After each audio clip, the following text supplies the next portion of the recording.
नमस्कार। आज सावन का 5वां दिन है और सावन की कथा 5वें दिन का श्रवण जो है हमें शैलिका जी कराएंगी कि भगवान शिव ने क्या क्या लीलाएं करी, उनकी क्या क्या कथाएं हैं, इनके बारे में बताएंगी। नमस्कार शैलिका जी। नमस्कार। आप हमको 5वें दिन की भगवान शिव की कथा का श्रवण कराइए। हमारे श्रोता भी श्रवण करेंगे। हर हर महादेव सभी को। तो जैसा कि हमने अपनी पिछली कथा में पढ़ा था कि किस तरह से महादेव जी ने सती से विवाह करा, तो उसी कथा को हम आगे बढ़ाएंगे। तो सबसे पहले तो जब ब्रह्मा जी थे तो नारद जी ने ब्रह्मा जी से पूछा कि हे पिताश्री, मुझे सती जी का विवाह कैसे शिव जी से हुआ, मुझे वह बताइए। क्योंकि सती जी थी वो शक्ति थी, उन्होंने ही जन्म दिया था दक्ष के घर। तो फिर ब्रह्मा जी ने बोला कि इसकी कथा का वर्णन मैं तुम्हें सुनाता हूँ, तुम ध्यानपूर्वक सुनो। एक समय की बात है कि मेरे बहुत सारे पुत्र थे और एक बार मैंने एक कन्या को जन्म दिया। जो वो कन्या थी बहुत ही रूपवान थी, उसका नाम संध्या था। तो मैं उस पर काम की वशीभूत होकर तो संध्या के पीछे पड़ गया। तो यह जब देखा, महादेव जी ने देखा, तो उन्हें बहुत ही क्रोध हुआ कि क्योंकि वह मेरी बेटी थी और मैंने उसको उत्पन्न किया था और वह उसके प्रति ही काम के वशीभूत हो गया। तब मैंने उनसे एक ईर्ष्या करी और उन्हें ईर्ष्या यह करी कि महादेव जी को भी किसी तरह से गृहस्थ में उलझाना चाहिए, वह भी गृहस्थ आश्रम में आने चाहिए। तो उसके बाद उन्होंने सभी अपने पुत्रों को बुलाया और एक योजना बनाई कि किस तरह से हम महादेव जी को गृहस्थ आश्रम में लेकर आ सकते हैं। तो फिर उन्होंने सब कुछ करा, लेकिन उसके बाद वो विफल रहे, उनके सारे प्रयास विफल रहे। तो फिर उसके बाद उन्होंने महादेव जी की आराधना करी, भक्ति करी और ईर्ष्या अपनी छोड़ दी। परंतु जो उनका हठ था कि उनको गृहस्थ आश्रम में लेकर आना चाहिए, वो फिर से उनका वही रहा। फिर उन्होंने अपने पुत्र, जो उनका एक पुत्र था दक्ष नाम का, तो उन्होंने दक्ष को बुलाया और यह बोला कि दक्ष, तुम अपनी स्त्री के साथ, जो वीरनी है, उसके साथ तुम तप करो और कठोर तप करो और माता शक्ति को प्रसन्न करो कि वो तुम्हारे यहाँ पर कन्या के रूप में जन्म ले और उसका विवाह जो है महादेव जी के साथ हो जाए। तब उसके बाद दक्ष ने और वीरनी, जो उनकी स्त्री थी, पत्नी थी उनकी, तो उन्होंने बहुत ज़्यादा कठोर तप करा और माता शक्ति को प्रसन्न किया और माता शक्ति ने उन्हें वरदान दिया कि मैं तुम्हारे यहाँ पर कन्या के रूप में जन्म लूंगी। तो फिर उसके बाद माता सती के नाम से उन्होंने जन्म लिया और उन्होंने बहुत तप किया। जब वो बड़ी हो गई तो उन्होंने कठोर तप किया और महादेव जी को प्रसन्न किया, क्योंकि माता सती बहुत ही ज़्यादा रूपवान थी, क्योंकि वो शक्ति का ही रूप थी। शक्ति ने ही जन्म लिया था दक्ष के घर, तो बहुत अति रूपवान गुणवान थी, जिस पर महादेव जी भी मोहित हो गए थे, क्योंकि उन्होंने बहुत कठोर तप किया था और उनको प्रसन्न भी किया था और उनसे वर भी मांगा था। तो उनका विवाह हो जाता है। तो उसके बाद महादेव जी ने यहाँ पर यह लीला करी, जिस तरह से मनुष्य, जो आम मनुष्य होता है, तो गृहस्थ आश्रम में जो जो लीलाएं करता है, वो सारी लीलाएं एक आम मनुष्य की भांति महादेव जी ने भी करी। फिर कुछ समय के पश्चात दक्ष को बहुत ज़्यादा गर्व उत्पन्न हो गया कि उसने तो सती जैसी कन्या को उत्पन्न किया है, उसने कठोर तप किया है।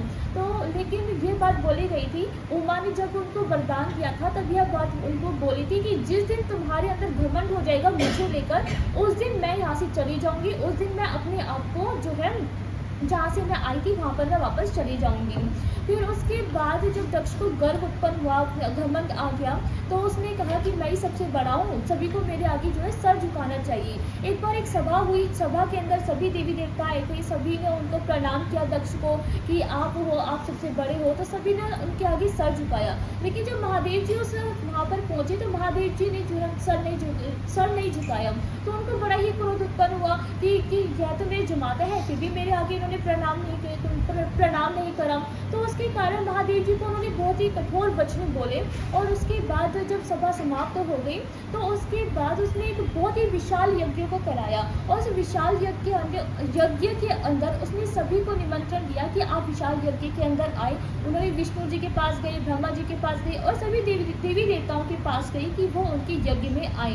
परंतु वो उसके यज्ञ में सभी देवी देवता आते हैं, लेकिन उन्होंने महादेव जी को निमंत्रण नहीं भेजा और ना ही महादेव जी के लिए स्थान बनाया, क्योंकि सभी के लिए स्थान होता है यज्ञ के अंदर, तभी वो यज्ञ पूर्ण होता है। और कहते हैं कि वो यज्ञ पूरा नहीं होता जिस यज्ञ में महादेव जी का स्थान ना हो।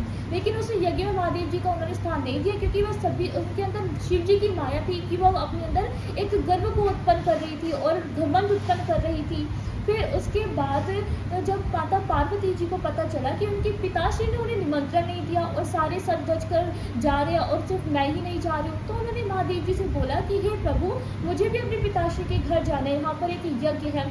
तो महादेव जी ने बोला कि हे देवी, कि वहाँ पर हमें निमंत्रण नहीं भेजा गया है। जब उन्हें पता चला माता पार्वती ने, फिर भी उन्होंने बोला कि उन्होंने हट किया कि मुझे जाने दें और मुझे इसका कारण जानना है कि मेरे पिताश्री ने मुझे निमंत्रण क्यों नहीं भेजा। तो फिर महादेव जी ने बोला कि ठीक है, तुम जाओ, लेकिन मेरे कुछ गण के साथ आप वहाँ पर जाओ। फिर वहाँ पर माता शक्ति जो थी फिर अपने गण के साथ वहाँ पर गई, शिव जी के गण के साथ। और जब उन्होंने वहाँ देखा कि महादेव जी का तो स्थान ही नहीं है, तो उन्होंने बड़ा ही क्रोध उत्पन्न हुआ। फिर उन्होंने दक्ष अपने पिताश्री से पूछा, तो उनके पिताश्री ने बहुत ही क्रोधित होकर महादेव जी की निंदा करी। उनको बोला कि आपका तो कोई कुल भी नहीं है, आपका तो जन्म ही नहीं हुआ है। तो इस तरह से उन्होंने बहुत ही ज़्यादा बुरी बुरी बातें उनके बारे में बोली। तो कहते हैं जो भी शिव भक्त जो है शिव निंदा को सुनता है, या तो उसे अपने कान बंद कर लेने चाहिए, या तो फिर उसे वहाँ से उस स्थान से चले जाना चाहिए, या अपने प्राण त्याग देने चाहिए। तो जब माता पार्वती ने जो महादेव जी की आराधना करती थी, जब उन्हें पता था कि इस तरह से निंदा नहीं सुन सकते, तो सती जो सती थी, तो उस तरह से हम उनकी निंदा नहीं सुन सकते। तो उसके बाद उन्होंने उसी यज्ञ में अपने प्राण त्याग दिए। और जब महादेव जी को यह पता चला कि सती ने अपने प्राण त्याग दिए, तब उन्हें बहुत ही क्रोध उत्पन्न हुआ। तो उन्होंने अपनी जटाओं से एक बाल निकाला और उस बाल से एक वीरभद्र नाम का जो है उनका एक और सेवक जो है वो उत्पन्न हो गया। और उन्होंने वीरभद्र को ये बोला कि हे वीरभद्र, तुम वहाँ पर जाकर दक्ष का जो है वध कर दो, और जो भी वहाँ पर देवी देवता हो, विष्णु जी आए बीच में, ब्रह्मा जी आए, सभी को तुम परास्त कर दो और दक्ष को तुम मार दो। तो उसके बाद जब वहाँ पर वीरभद्र गए, उन्होंने सभी को परास्त कर दिया। विष्णु जी के साथ भी कई सालों तक उनके साथ युद्ध होता रहा, लेकिन विष्णु जी भी उनसे नहीं जीत पाए। फिर उसके बाद उन्होंने दक्ष का सर काट दिया, और जो दक्ष का सर काटा तो उसके बाद बहुत ज़्यादा हाहाकार मच गई। फिर महादेव जी आए, महादेव जी को सभी ने समझाया, उनकी उपासना करी। फिर महादेव जी ने फिर दक्ष का एक सर लगा दिया, अश्व का सर लगा दिया। उसके बाद जो है पूरे यज्ञ को जो है पूरा किया गया और महादेव जी को स्थान दिया गया। उसके बाद जो महादेव जी, वो जो शव था जो माता सती का था, तो वो तीनों लोक में घूम रहे थे। तो उसके बाद अपने वज्र से जो है विष्णु जी ने महादेव जी के हाथ में जो शव था उसके जो है 53 टुकड़े कर डाले, जो आज जो है 53 सिद्धपीठ के नाम से हमारे जो है इस देश में जाने जाते हैं। और उनके जो शरीर से एक ज्वाला भी निकली थी, जो आज हमारे यहाँ पर ज्वालामुखी नाम से प्रसिद्ध है। आगे की कथा माता पार्वती की है, वो हम अगली वीडियो में देखेंगे। धन्यवाद। बहुत बहुत धन्यवाद। आपने हमारे दर्शकों को 5वें दिन की कथा का श्रवण कराया। हर हर महादेव। आप सभी के परिवार पर भगवान शिव पार्वती का आशीर्वाद बना रहे। धन्यवाद। हर हर महादेव।